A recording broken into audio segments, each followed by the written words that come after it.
Thank you. And for getting ready to listen to your new episode of Shooting the Lights Out, the Playmakerz blog, host of Shooting the Lights Out, is sponsored by Fanatics. Get your official license everything with Fanatics. From hats, jerseys, memorabilia, anything that you want, it's official license everything at Fanatics where sports fans shop. And it's also sponsored by Legs. Locker rooms by Legs. Get customized set with your favorite team logo. Represent your team in hats, t-shirts, and whatever else you can think of at Locker Rooms by Legs. Now, ladies and gentlemen, it's time for Shooting Lights Out.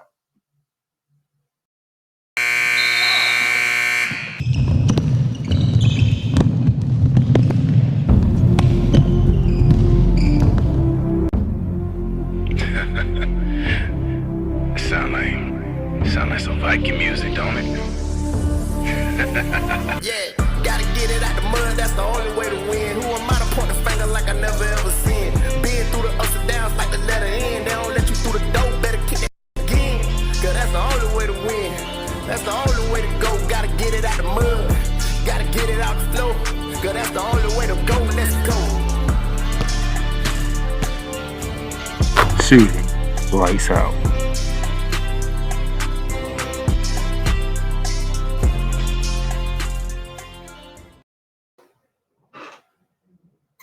Ladies and gentlemen, let me get this off the screen for you real quick.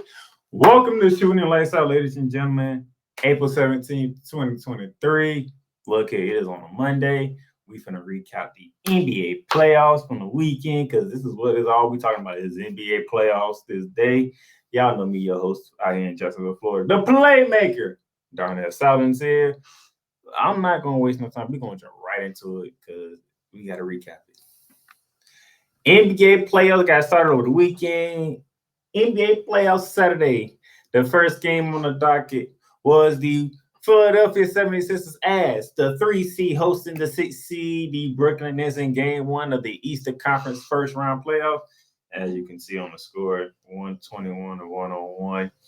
The Philadelphia 76ers continue to own the Brooklyn Nets 5-0 in this season. They swept the season series 4-0 and they won game 1, 5 straight wins over the Brooklyn Nets, and it might be more of the same.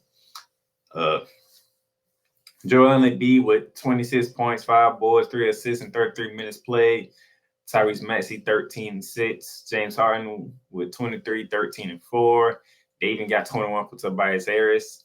It's just now some people might not like the fact that Joel Embiid only got you 5 rebounds and whatnot, but hey, I mean they really wouldn't need that at this point in time because it's the Brooklyn Nets we're talking about here, aka the Shadow Realm, according to Victor Locke and Cole Johnson. Shout out to those guys. I'll be talking to those guys tomorrow on Snowman in the Morning. You check that out. 8 a.m. to 10 a.m. Monday through Friday. Check that out. I'll be on there tomorrow. Nevertheless, Mikal Bridges 30 points, 5 boards. It just he didn't have no help. Cam Johnson gave you 18. You got 14 for Spencer Dinwiddie. I think you got 10 off the bench from Steph Curry. It just wasn't enough. You just couldn't. Brooklyn can't match it with Philly, okay? I was kind enough to give them one. By the way, I don't think y'all seen my predictions, but I can give them to you real quick while we're on this game. So I didn't think about putting them on there.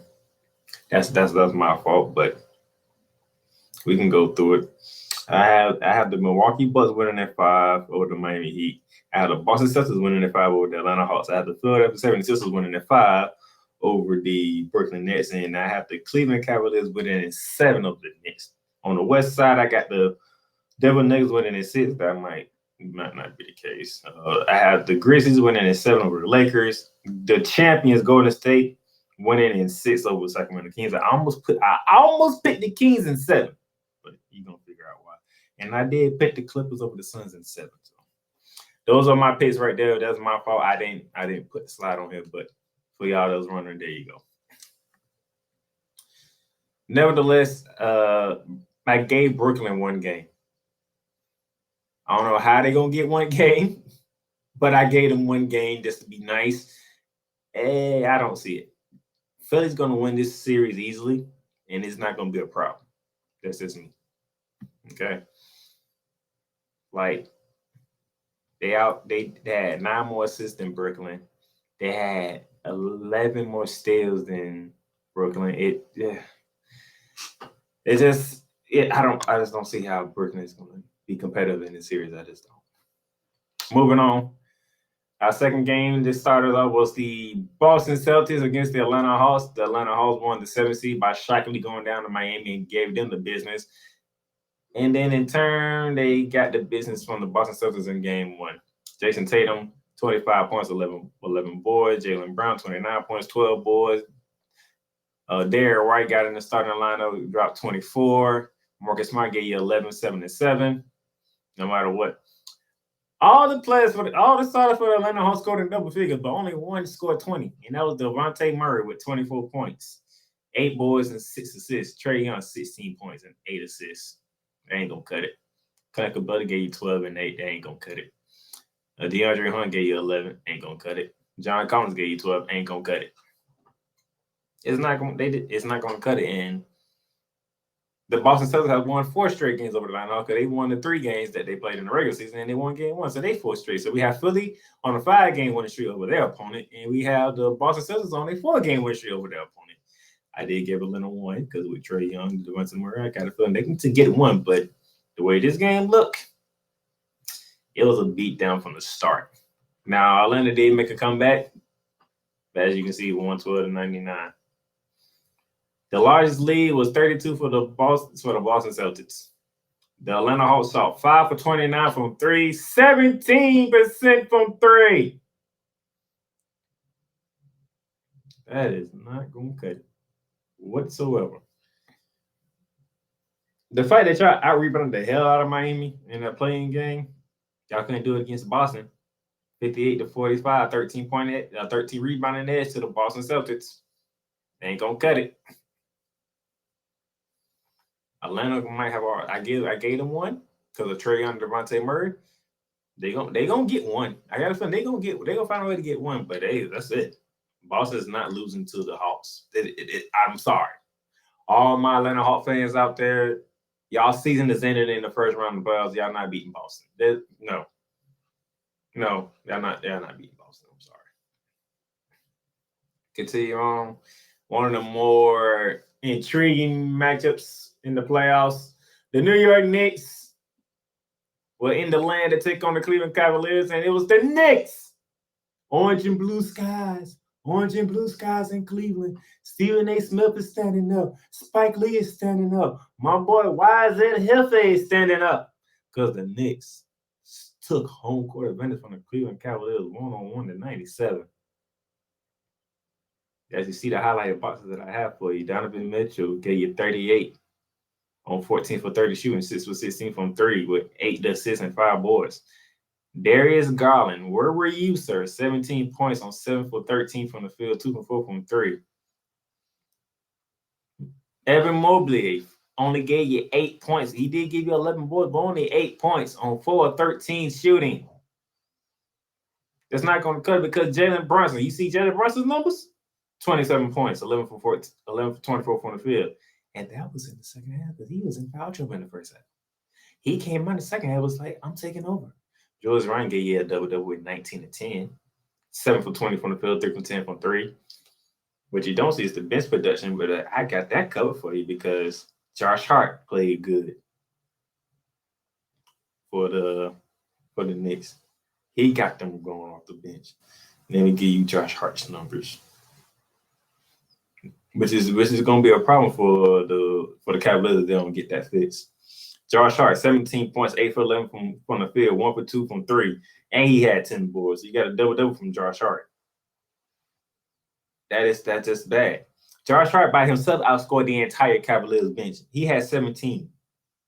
The Cavaliers bench as a whole, it's D. Wade, Osman, Rubio, and LeVert. All them together gave you 14 points. Josh Hart by himself outscored the entire Cavaliers bench. You're not going to win that way, Cleveland. I picked y'all in 7. So this series should be a good one. But y'all not going to win that way. Y'all not going to beat the Knicks. And another thing is, move on to the next slide. Look at the rebounding. 51 New York, 38 Cleveland. 17 offensive rebounds for New York Knicks, only 11 for the Cleveland Cavaliers. You kept giving New York second chances. New York was more physical. They were more determined. They had the more hustle plays than the Cleveland Cavaliers. Is the reason why you lost home court advantage, because the Knicks out hustled Cleveland. Point blank and simple. Evan Mobley, Jared Allen, y'all have to finish the possession on the defensive end. If you ain't going to finish possession on the defensive end, y'all going to get beat in the first round by the New York Knicks. Darius Garland, you going to have to be aggressive. Look, I don't care.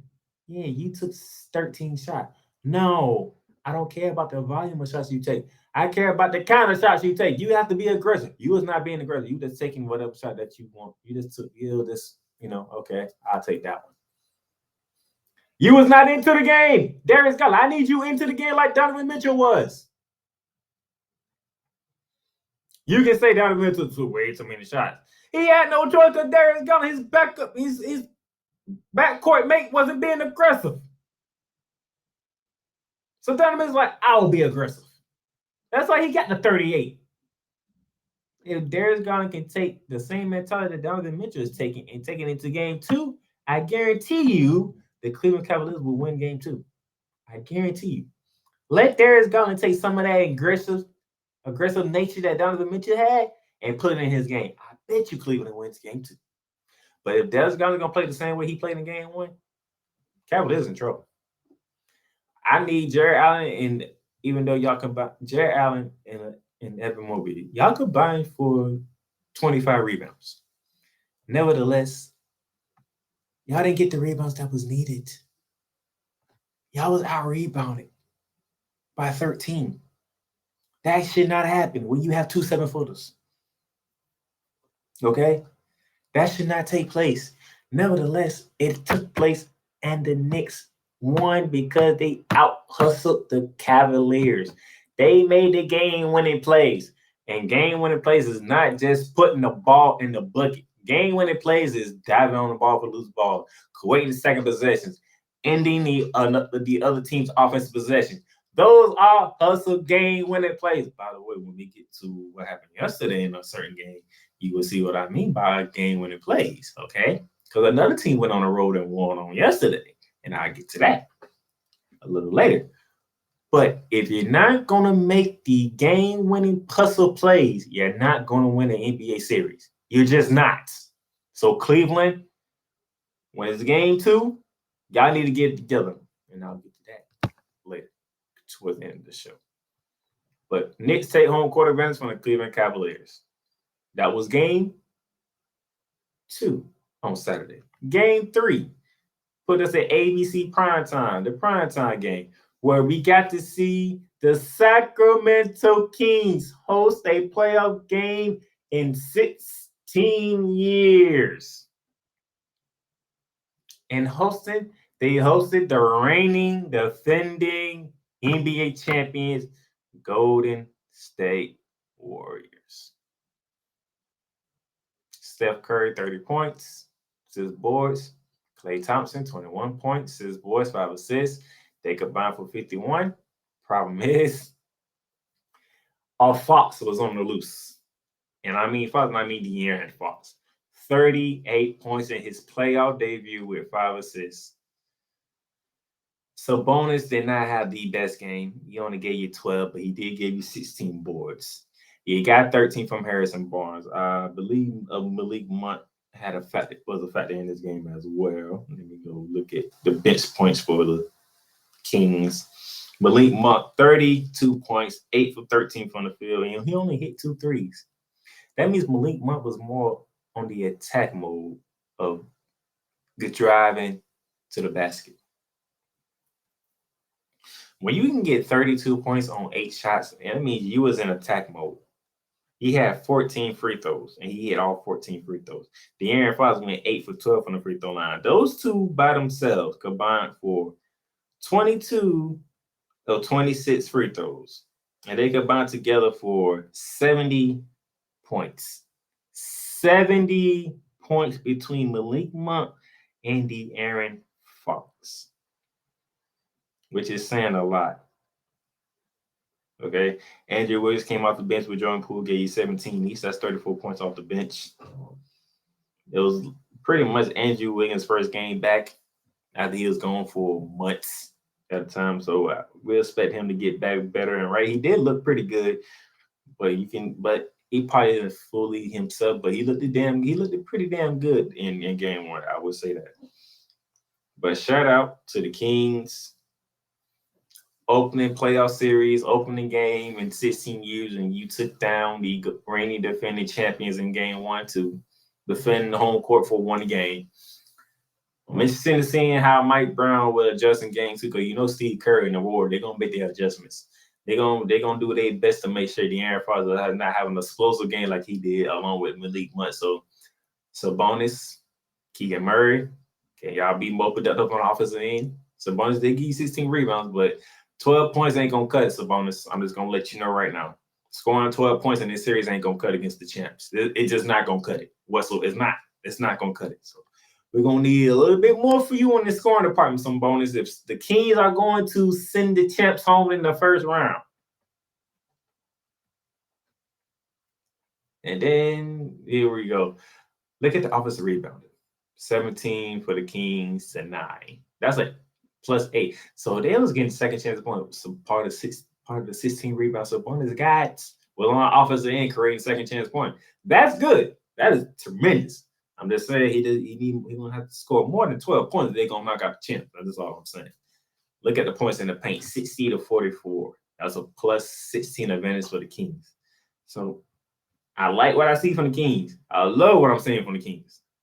Just need a little bit more on the scoring department from Sabonis, and the Golden State Warriors gonna be in hell of trouble. I mean, I do mean hell of trouble. And I will let Snowman know that tomorrow when I get on the show.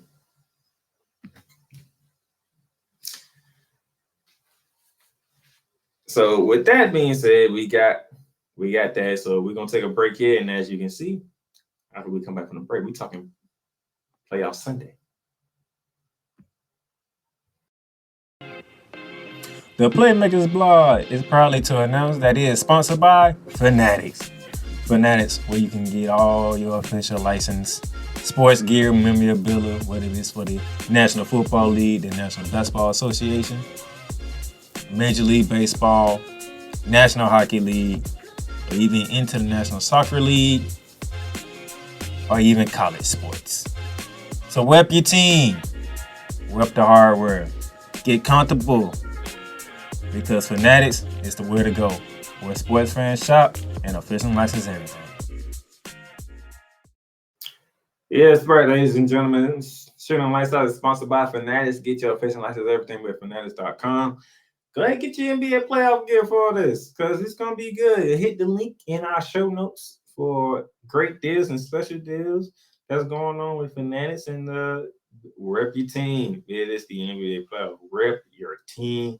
Let it be known who you with. Don't be ashamed. As of right now, and I'm doing this live. I'm doing this right now as recording. Up to 65% off site-wide using the promo code SWING, SWING, for Fanatics.com. All right, now what took place on playoff Sunday yesterday, ladies and gentlemen. And we kicked it off with the Los Angeles Lakers. That's the 7th seed. They were in the city of Memphis to take on the 2nd seed, Memphis Grizzlies. There's a lot to take away from this game. One of the main points to take away, as you can see here, Ja Morant only played 30 minutes in this game because Ja Morant got injured. And I will get to the injury along with 2 other injuries that happened in another game all in one. But yeah, Ja Morant played 30 minutes, none in the 4th quarter. That's pretty significant. Okay. He did finish with 18 points, 6 boards. Jaren Jackson Jr., 31 points, 5 boards. Need more rebounding from Jaren Jackson Jr. because his counterpart, Anthony Davis, 22 points, 12 boards. Not to mention the man has 7 freaking blocks. 7 blocks by AD to go with 3 steals. Let me get his full stat line. Anthony Davis, 22 points, 12 rebounds, 3 assists, 3 steals, and 7 blocks. Anthony Davis played like the defensive player of the year. While the most defensive player of the year, Jaren Jackson Jr., he gave you 31. Gave you only 5 points. We need more rebounding from Jaren Jackson Jr. He gave you 2 blocks, 1 steal, 4 assists. Now, lucky enough, it was only 3 injuries and not 4 because Anthony Davis was injured. He said he couldn't feel his arm and he couldn't move it, which was a scary sight, but he did come back and finish the game, which is very good to see. LeBron James had an ordinary game, if you ask me. 21 points, 11 rebounds, 5 assists, 2 steals, 3 blocks. To me, it was an ordinary game for LeBron James, which is a scary thought to even say like that, because you see the final score, Lakers 128, Memphis 112. That's because the brains of one Rory Hachimura came off the bench and gave the Lakers 29 points off the bench. 11 from 14 from the field, 5 from 6 from 3. The game that was let Hachimura shoot. Hachimura made the Grizzlies pay. And once he got done making the Grizzlies pay, and it was time to bring the game home for the Lakers, Austin Reeves, as you can see on the screen, 23 points, 8 from 13 from the field, 3 from 5 from 3. Rui Hachimura and Austin Reeves combined for 52 points. 19 for 27 from the field, 8 for 11 from 3. And that's how you shock the second seed Grizzlies on the road in Memphis, Tennessee. Without LeBron James being LeBron James, with Anthony Davis being a monster on the inside that he was defensively. D'Angelo Russell had a bounce back game, 19 points with 4 rebounds and 7 assists. But it was the Austin Reeves, Rory Hachimura show for the Lakers, and that is a scary sight, especially if we don't know the status of Ja Morant going forward. The other game that I need to get to involving injuries, as you can see here, the box says Lakers out-rebounded the Grizzlies by 11, 45-34. 11 blocks by the Lakers. 11 blocks by the Lakers. Okay? Let's put a ball on that, because the other game we need to get into is the Miami Heat taking on the Milwaukee Bucks up in Milwaukee. You see the final score 113 and 117. Here's what you need to see. MVP candidate, Finals MVP, Giannis Antetokounmpo, 11 minutes played. 11 minutes played. He basically played one whole quarter, and he was done for the game, just like that. Just like that. You're talking an MVP caliber player gone after one quarter. Surely enough, even though it's not in the box, if you look at Tyler Herro here, 19 minutes. Basically a quarter and a half, and he was out for the remainder of the game. He might be out for the remainder of the playoffs. He's out for the remainder of the season, but we'll get to that in a bit. So 2 more injuries to add to Ja Morant. That happened in the Memphis game. Nevertheless, Jimmy Butler, Bam Adebayo combined for 57 points. A total of 18 assists and 14 rebounds. As it was that type of game by the Miami Heat that overcame the Giannis-less Bucks, while they lost Tyler Herro. Shout out to Jimmy Butler, 35 points, 11 assists. Bam Adebayo did give 22 and 9. You need to get more rebounds for Bam. But Chris Middleton did everything he could, 33 points, 9 boards. It just wasn't enough. You need more from Drew Holiday. Drew Holiday only gave you 16 points. He gave you seven boards and 16 assists. But he had a terrible day shooting. Only 6 for 18. That is literally 1 for 3 from the field. That's 33% from the field, Drew Holiday. We need better. We need better possession from Drew Holiday on that one. Brook Lopez, 10 points. We're gonna need more from you because you're not a 10-point scorer. You're more of a 15 to 20-point scorer because we seen you put on stupid behind games when you put on a show. So we need more than 10 from Brook Lopez, depending on the situation from Giannis. We need more from you. But the culture, as Miss Joy D'Angelo said on the Twitter space yesterday, shout out to Sports After Dark, the culture showed up and the culture got it done. Because you also got 18 from Kevin Love off the bench, along with 15 from Caleb Martin. That's 33 points off the bench right there. The Bucks got 21 from Bobby Portis. It just wasn't enough. You need more. You need more help, especially if Giannis is not going to be fully ready for Game 2, and I doubt it. Nevertheless, but you need more. And moving on to the team statistically, 3-point shooting, 60% from the Heat, 24% from the Bucks. That's not going to cut it, and everybody knows that. Points in the paint, 62 points in the paint from the Heat to the Bucks, 46. That is not Milwaukee Bucks basketball. If you have seen the Bucks basketball since Giannis has been there, this is not the Bucks basketball. The Bucks are known, and I do mean known, for dominating inside. They dominate inside, and then when it's time to hurt you from the outside, they hurt you from the outside. But getting outscored in the paint by 16 points is not Bucks basketball, and I'm pretty sure Mike Budenholzer knows that. He probably told the team that is not our basketball. We don't get outscored in the paint like that. That just doesn't happen. One main reason you didn't have Giannis, by the way. I would say that. So speaking of Giannis, let's go to this point right here. You see three stars, 2 superstars, and an all-star caliber player, and Tyler Herro, all injured on yesterday.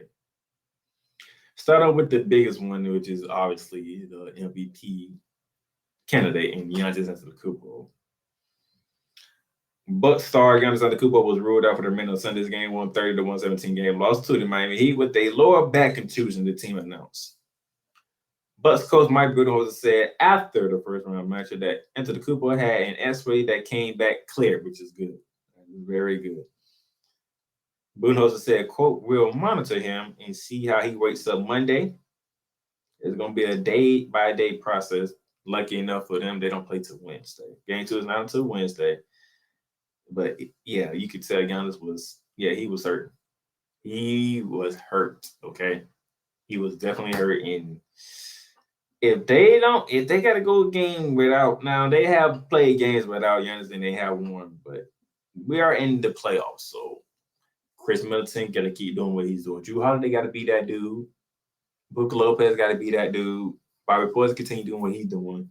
And the Bucks should get past the Heat, regardless of who Jimmy Butler and Bam Adebayo do.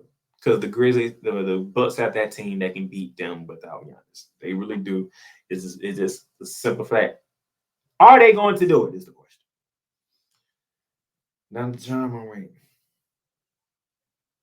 Tim McMahon of ESPN. Matter of fact, before I do that, let me shout out to Jamal Collier for ESPN, who wrote that article that I just read on Giannis. Now, we're going to Tim McMahon for ESPN about the Ja Morant injury. Morant's Game 2 status is in jeopardy after Grizzlies loss. Memphis Grizzlies star Ja Morant shouted in agony as he ran off the court holding his right hand midway through the fourth quarter of Sunday's Game 1 against the Lakers. X-rays were negative, but Morant described his status for Wednesday's Game 2 as in jeopardy. "I'm in a good bit of pain," Morant said after the loss.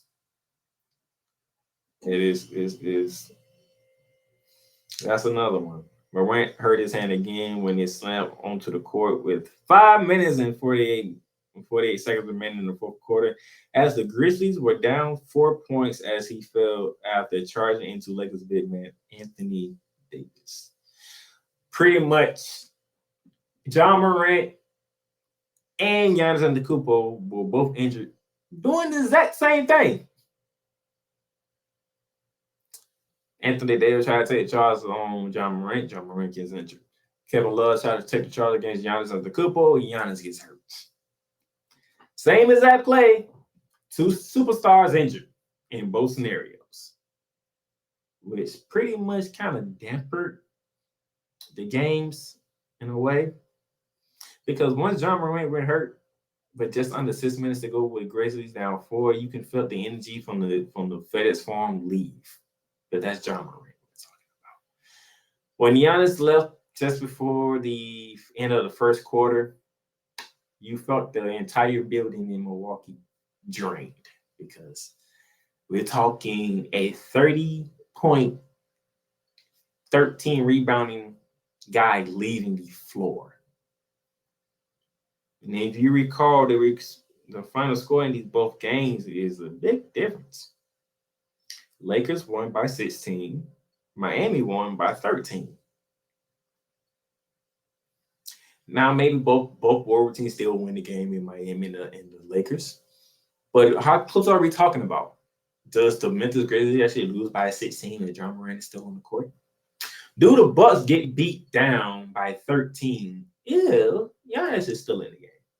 It's just questions we have to ask ourselves. And then we get to the other side of that Bucks game, the Miami Heat, with Tyler Herro. And for this one, we're going to shout out Jamal Collier again. You guys wrote this one. Heat guard Tyler Herro breaks hand in game 1 versus Bucks. Miami guard Tyler Herro broke his hand while diving for a loose ball during the second quarter of Sunday's game 1 win of the Milwaukee Bucks. Herro crashed to the floor after he was unsuccessful in trying to chase down a loose ball during the final minutes of the first half. He stayed on the court until halftime, but was in clear discomfort, holding his right hand while on the court before attempting a three-pointer with 32 seconds remaining. Once he missed the rim badly on the shot attempt, Herro went in pain. Before the start of the third quarter, the Heat announced he would not return to the game. Herro scored 12 points on 5 of 9 shooting in 19 minutes. Even though he was able to do so, word came around that Tyler Herro had broken his hand.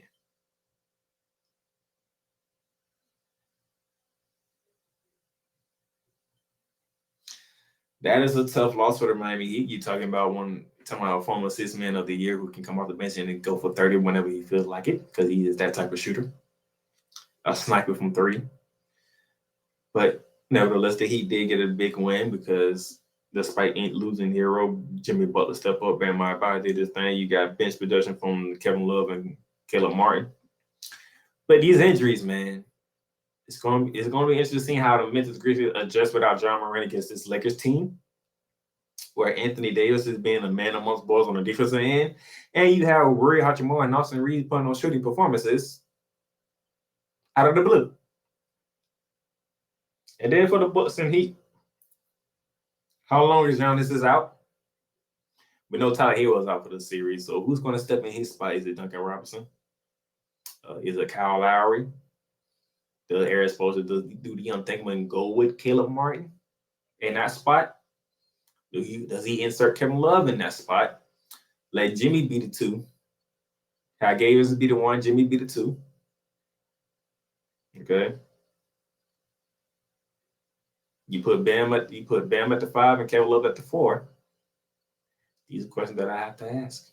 But nevertheless, this is painful to watch. Very painful. Okay. Very, very painful. Moving on, ladies and gentlemen, because we do have 2 more games to get into. A series, not just a game, a series that I am looking forward to is the Los Angeles Clippers against the Phoenix Suns. And those of you who remember, if you go all the way back to the first initial episode of Shooting Lights Out, I had the Clippers and the Grizzlies meeting in the Western Conference Finals, and I had the Bucks and the Celtics meeting in the Eastern Conference Finals, with the Clippers and the Bucks meeting in the NBA Finals. Not a good start for my Bucks position because we lost Giannis Antetokounmpo, and we don't know for how long. However, the main thing is people came at me because I picked the Clippers in 7 because I stuck with my preseason picks, okay?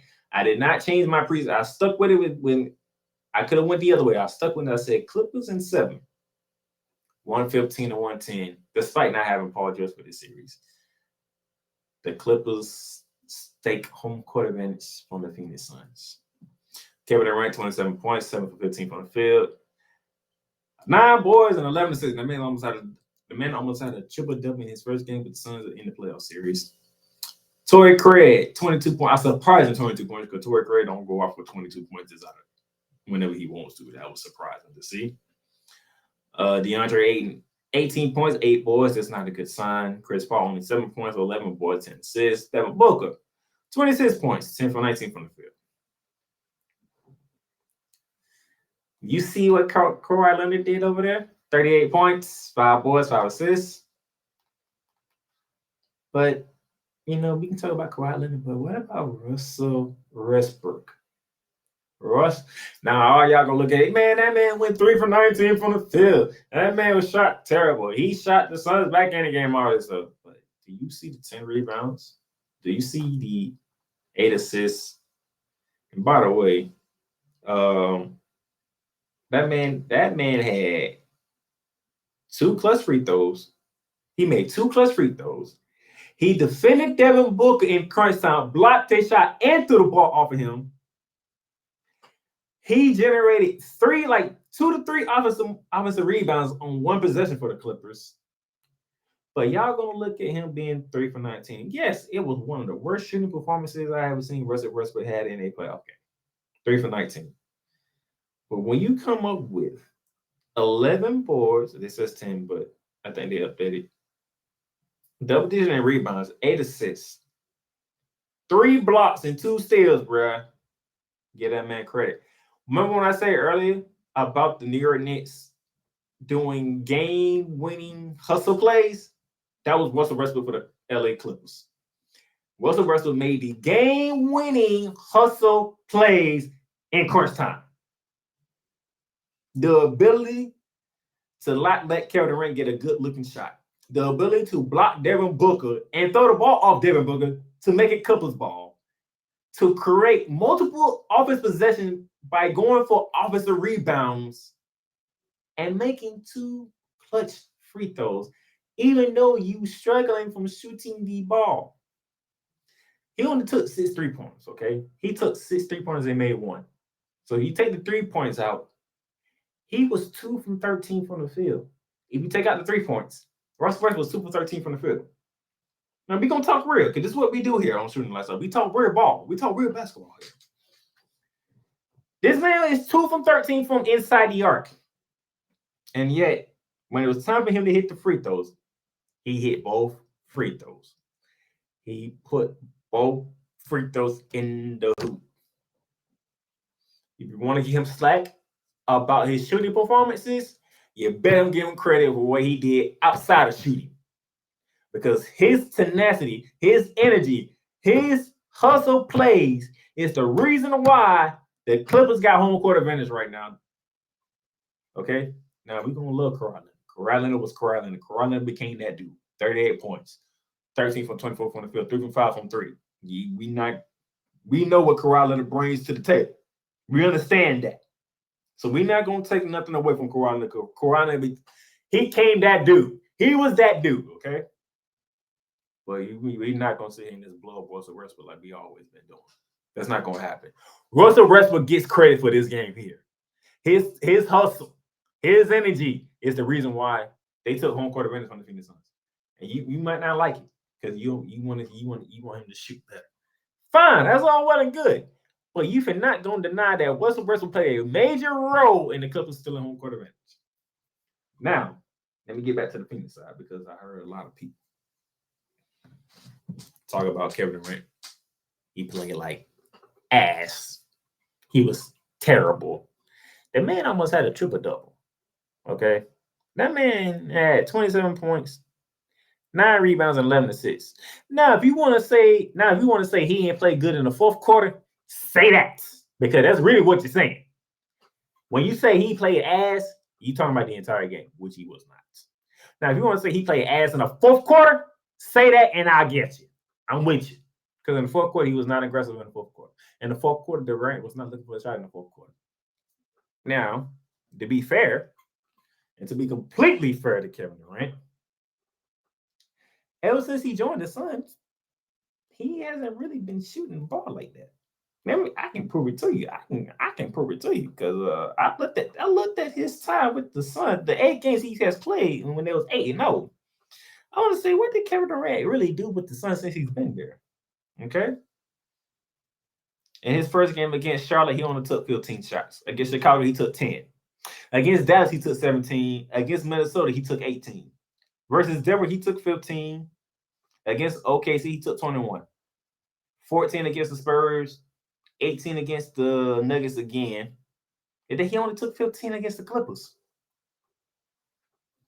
I mean, if you want to be fair about it, Kevin Durant took the amount of shots that he normally takes. Look at the shot selection.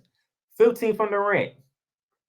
Okay? 12 from Torrey Craig. 16 from Ayton.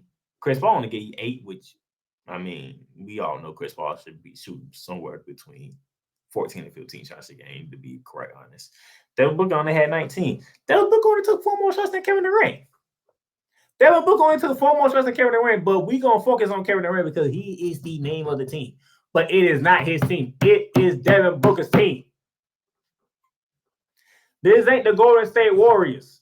When Golden State told Kevin Durant, dude, if you need to take over, take over. You have the green light to do what you need to do. Because you know why? You're not going to help off Steph Curry. You ain't going to help off Klay Thompson. Because they're the Splash Brothers. You're not going to help off of them. Because you know if you help off of them, it's over. That's why it was so painful to see Kevin Durant go to Golden State. Because you have 3 lethal shooters who can shoot from inside and outside with no problem. You ain't helping off any one of them. Draymond Green is a terrific playmaker. You can help out Draymond Green, but Draymond Green know how to make plays with the ball. And you don't want to center on Kevin Durant. So don't compare the situation with Golden State to the Phoenix Suns. It is 2 different organizations, and they play ball in 2 different ways. With the Phoenix Suns, Devin Booker is the man. Chris Paul is the floor general. Okay? DeAndre is not the type of big man that he should be. Because if he was, maybe the Suns actually won game 1. He is not, Embiid. He's not Giannis. He's not the Joker. That's not who DeAndre Ayton is. He's a solid big man. Okay? To me, DeAndre Ayton is just a better offensive version of Clint Capella. That's pretty much what DeAndre. Clint Capella is good at offensive rebounding, playing defense. DeAndre Ayton is good at scoring the ball. Outside of that, them 2 pretty much, you can put them 2 in the same category to me, if I'm being completely honest. DeAndre Ayton ain't that dude. It's Devin Booker. Kevin Durant literally went to Phoenix and told Devin Booker he's that dude. It's not Kevin Durant. It's Devin Booker. If you don't believe me, I can't remember. I don't know if it's. I think it was. I don't know if it was against. It was against somewhere between the Chicago game, the Dallas game, and the Minnesota game. One of them games, Kevin Durant literally looked at Devin Booker, was like, "Dude, you're the man." Because Devin Booker was going to defer to Kevin Durant because Devin Booker's trying to figure out how we gonna work this out as well as Kevin Durant. No, Kevin Durant's like, "Dude, this is your team. You go." Kevin Durant did not go to Phoenix to take over Phoenix. He went to Phoenix to be a part of Phoenix. Now, if Devin Booker, Monty Williams, and Chris Paul go to Kevin Durant and say, "Kevin Durant, we understand that this team belongs to Devin Booker. But for this playoff run, we're going to need you to be that dude." If they have that conversation, then we're good to go. But I don't think they had that conversation. I think the conversation is play ball the way that we've been playing ball. Devin Booker's the man of the team. Kevin Durant, you do what you do best. You do you. But Devin Booker is that dude, and this is his team. That's why Kevin Durant has 11 assists.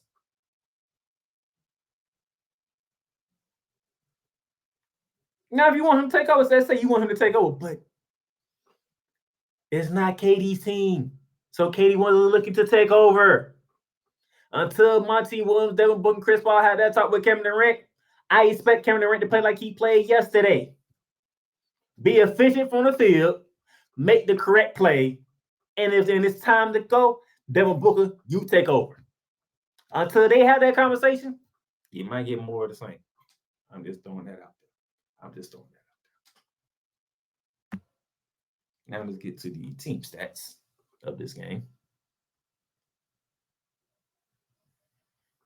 As you see here, really ain't much of a difference.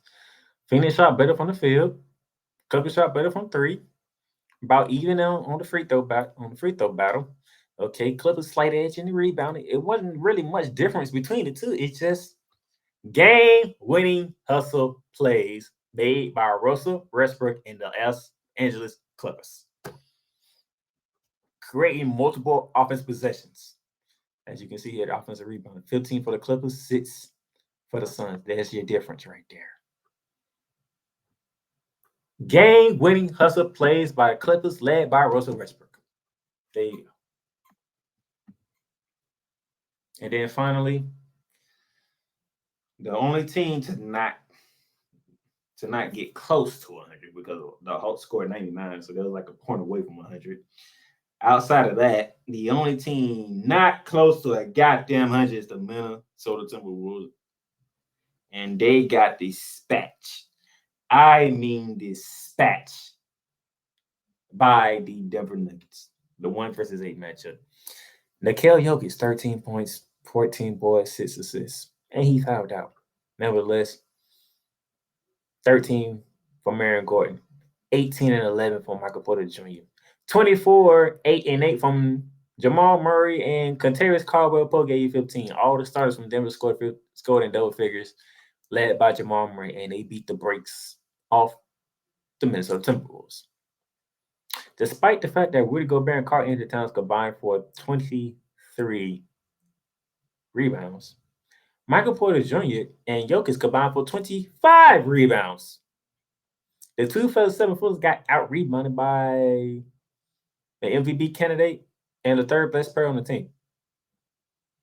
While Jokic and Porter combined for 31 points, the two 7-footers of Minnesota combined for 19 points. Anthony averaged 18 points, 6 for 15 from the field. Minnesota, y'all in trouble. I'm just gonna put it like that. Y'all in trouble. Y'all just in trouble. I don't even care. Look, the league blew up to 32 at one point in time. That's how bad it was. The same thing that happened with the Hawks. The league blew up to 32 at one point in time. And that game gets the Celtics. Y'all in trouble. Y'all is just in trouble, okay? It is what it is, all right? It is what it is. All right, another quick break here, and then when we come back, we're going to get you ready for Game 2 across the playoffs. Welcome, ladies and gentlemen, to another edition of Into the Net FC. Kylian Mbappe just all of a sudden finally understood his role, and I think he finally understood that everything Kylian Mbappe has accomplished already, there is still a hell of a lot waiting for him in the future. Kylian Mbappe is only 24 years old. He has accomplished so much, and you know what?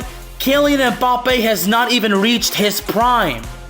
Finally seeing, the Marcus Rashford we have been hoping for such a long time, But, this game, after everything Manchester United has been, doing lately, this was actually the ultimate test, to see if Manchester United, honestly was all of a sudden for real. I explained this. The United States, maybe they have to suffer this loss as a lesson to learn to prepare for the future. Because 4 years from now, the World Cup is in not one, not two, but 3 countries. The United States of America, Canada, and Mexico. Into the Net FC is available on all streaming platforms, including Spotify, Apple Podcasts, Google Podcasts, Amazon Music, and YouTube. All right, ladies and gentlemen, welcome back to Shooting Lights Out, and here we go. Tonight, ladies and gentlemen, the Nets and the 76ers debating Game 2, 7:30 on TNT. Followed up after that game at 10 p.m. on TNT, we have Game 2 of the Golden State Warriors and the Sacramento Kings. What do the Knicks do to even be competitive in Game 2 against the Philadelphia 76ers? Or it'd be more the same with Game 1, and the Nets just dominate the Nets, and the Nets go to the Barclays Center looking to rebound from an 0-2 deficit, if that's the case. But the more intriguing game is Warrior Kings Game 2. You know Steve Kerr, you know Klay Thompson, you know the defense champ, they're going to make their adjustments. You know they're going to make their adjustments. So how does Mike Brown make his adjustments after you see what Steve Kerr and them going to make their adjustments? Can we get more scoring from Lamonte Sabonis along with the 16 rebounds? So instead of getting us 12 and 16, can you give us 18 to 24 and 16? Sabonis? Will De'Aaron Fox be able to do what he did in Game 1 and drop 30 points? Can Malik Monk do what he did in Game 1 and drop 30-something points in this one? Can Keegan Murray take his game to the next level and be more in the scoring factor to help out De'Aaron Fox and Malik Monk? Okay. Game 2 in this was going to be interesting because if the Warriors go down 0-2, they got to go home to San Francisco and defend home court. Okay. They got to defend home court because no matter what, the Warriors have to win one in Sacramento to move to the next round. They have to win one because they are the road team. They are the 6th seed. The Kings are the 3 seed. Okay. So the Warriors have to win one on the road. Is Game 2 the one that they can take on the road? Because you are the defending champ. And if you know anything about the Golden State Warriors, when they went to championship and they won 4 titles, they was a team that can go on the road and beat you in any given time they wanted to. Why beat you at home? It was good on both the road and home. This year, that has not been the case. They've been one of the worst road teams in the NBA. They lost a tough one on Saturday night. Can they get the much-needed road win that they need in Game 2 tonight? That's tonight. Tomorrow, Game 2's continue with the triple header. First, we starting off on NBA TV at 7 p.m. with the Atlanta Hawks taking on the Boston Celtics in Game 2. It's just the same thing I talked about with the Nets and 76ers. Can the Hawks do anything to be more competitive against the Boston Celtics? Because Jason Tatum, Jaylen Brown been having their way with the Atlanta Hawks. We didn't have a good game from Al Horford in that one, but you have Devin White going in. You still have Michael Brogdon coming off the bench. You have the reigning defensive player of the year, Marcus Smart, who is probably guarding Trae Young, giving Trae Young problems. What can the Hawks do to get a win in Boston to take the series back to the ATL 1-1, or will it be more the same what Boston's been doing to them for the past 4 games and make it 2-0? And then we go back to TNT for a doubleheader, 7:30. Game 2 of the New York Knicks and the Cleveland Cavaliers. Evan Mobley, Jared Allen, I need you to be the big 7-footers that y'all are. Darius Garland, I need you to be more aggressive to help Donovan Mitchell out, okay?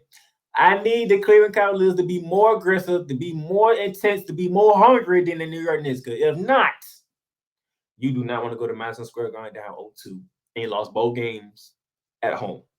Because if you do that, the Knicks will win the series, and it won't be in 7. It might not even be in 6. It might probably be in 5. Because if you go down 0-2 to the Knicks, you're done. It is over with. So if Cleveland wants to be that team that won 51 games, handle your business at home on tomorrow, Tuesday night, to go to Madison Square Garden with tied 1-1. Oh, this is over. And I do mean over.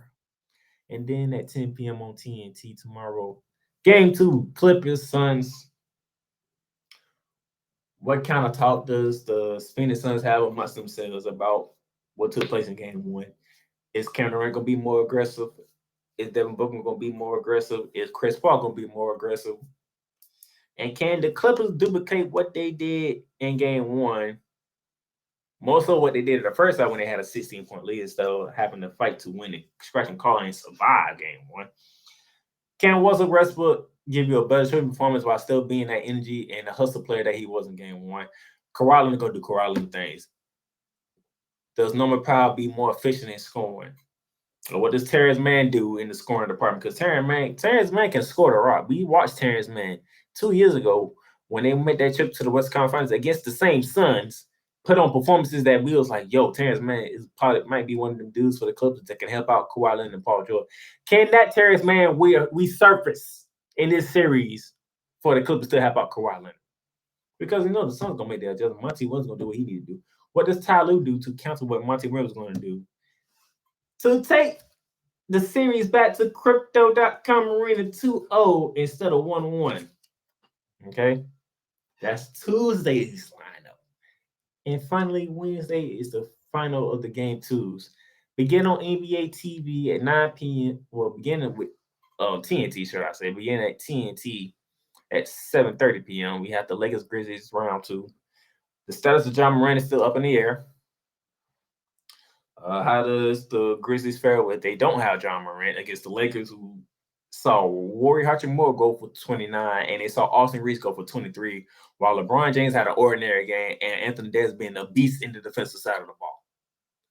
Jaren Jackson Jr., can you continue to do what you did in game 1 but be more effective on the glass? Desmond Bane, do what you do. Is Dylan Brooks ever going to step up and be a help on the offensive end? These are questions and concerns that I have for the Memphis Grizzlies and for the Lakers. I hate saying this. Continue doing what you're doing. You don't need to change nothing, to be honest. AD, continue to be a monster on the defensive board, on the defensive end. Get your shots when you can. LeBron James, just pick your spots whenever you feel like picking your spots. Also, if you're going to get this possession from Austin Reeves or Rory Hachimura, a game here from D'Angelo Russell, or a game here from Dennis Schroeder, y'all just do what y'all do and continue doing what y'all been doing. And y'all can put Memphis in a bye. Okay? That's at 7:30. At 9 p.m. on NBA TV, game 2 of the Heat and Bucks. The status of Giannis Antetokounmpo is the main concern for the Milwaukee Bucks, including myself. What is the status of Giannis? Is Jrue Holiday ready to be Jrue Holiday in the playoffs? Is Brook Lopez ready to be that dude that he was last year and the year before that in the playoffs? Bobby Portis, continue doing what you're doing. Chris Middleton, continue doing what you're doing.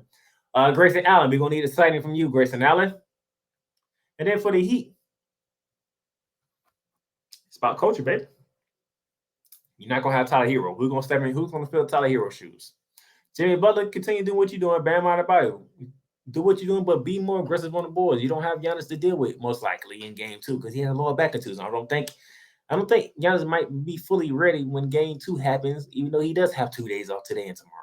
I don't think he's going to be fully ready for Wednesday, to be in my honest opinion. I hate saying that. But if I'm being completely honest, I don't think Giannis is going to be completely ready. So can Bam Adebayo take advantage of that? Okay. And the bitch for the Heat, Kevin Love, Kellen Martin, can y'all continue to do the production that y'all did in game 1? And then after Grizzlies and Lakers game 2 on TNT at 10 p.m. on TNT, it's game 2 of the Timberwolves and Nuggets. Are the Timberwolves going to show up to play? That's all. That's all I got. Are you going to show up to play? That's it. That's pretty much it. Are you going to show up to play? If not, let's go home because we don't want to see y'all getting blown out again, like y'all did last night. Okay. But other than that, that will be it for Shooting Lights Out today. We probably come back we'll see if we can come back sometime during this week to recap more playoff games, look forward to the other playoff games, especially before the weekend. But until then, I'm the Playmaker right here from Jacksonville, Florida. I'll catch y'all later.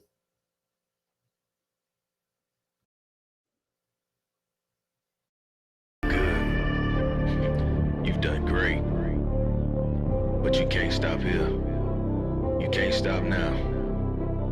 You gotta keep going. Through all your trials and your tribulations, you gotta keep pushing.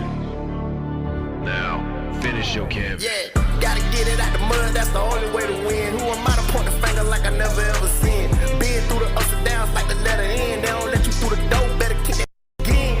Cause that's the only way to win. That's the only way to go. Gotta get it out the mud. Gotta get it out the flow. Cause that's the only way to go. Let's go. Thank you for tuning in to today's episode.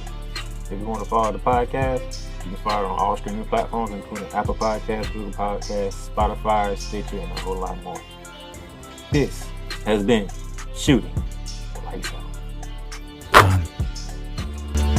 Masterpiece.